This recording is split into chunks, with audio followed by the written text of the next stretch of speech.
नमस्कार. आपल्या उजनी धरण अपडेट न्यूज चॅनलमध्ये आपल्या सर्वांचं मनापासून स्वागत. आज 25 ऑगस्ट 2024.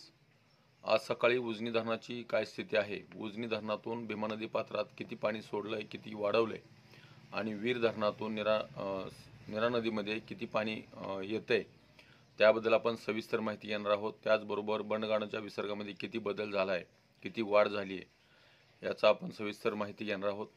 तर आज सकाळी उजनी धरणाची एकूण स्थिती बघितली तर एकूण पाणी पातळी ही 496.960 मीटर, तर एकूण पाणी साठा हा 118.88 TMC, तर उपयुक्त पाणी साठा हा 55.12 TMC आणि काल दिवसभरात 1 मिलीमीटर एवढी पावसाची नोंद झाली आहे. म्हणजेच आतापर्यंत 378 मिलीमीटर एवढा पाऊस आपल्या उजनी धरणाच्या पाणलोट क्षेत्रामध्ये पडलेला आहे.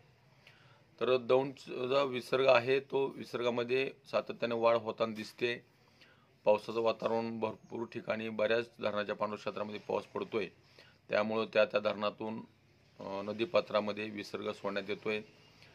कालपर्यंत दौंडचा विसर्ग हा 3-4 हजाराच्या आसपास असणारा विसर्ग आज सकाळी तो 12,523 क्युसेकचा झाला आहे आणि बंडगाणाच्या विसर्गामध्येही मोठ्या प्रमाणात वाढ झाली आहे.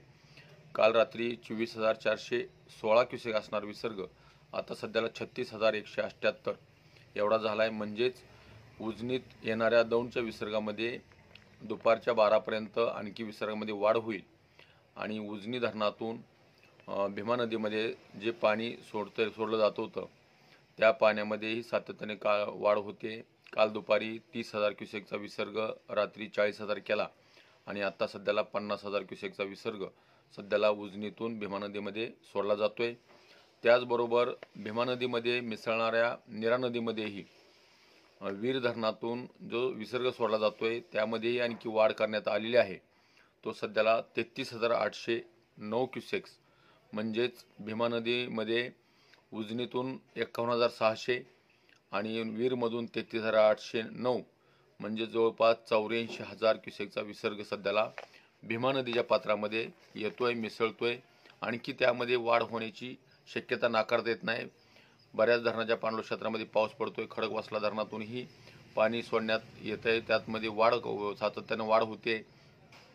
त्यामुळं येणाऱ्या काळामध्ये आणखी एकदा पूर परिस्थिती निर्माण होऊ शकते. तर अशाच उजनीच्या ताज्या घडामोडीसाठी, ताज्या अपडेटसाठी आपल्या उजनी धरण अपडेट न्यूज चॅनलला लाईक करा, सबस्क्राईब करा, शेअर करा. उजनी धरण अपडेटसाठी बेंबळेहून सिद्धेश्वर शिंदे. धन्यवाद.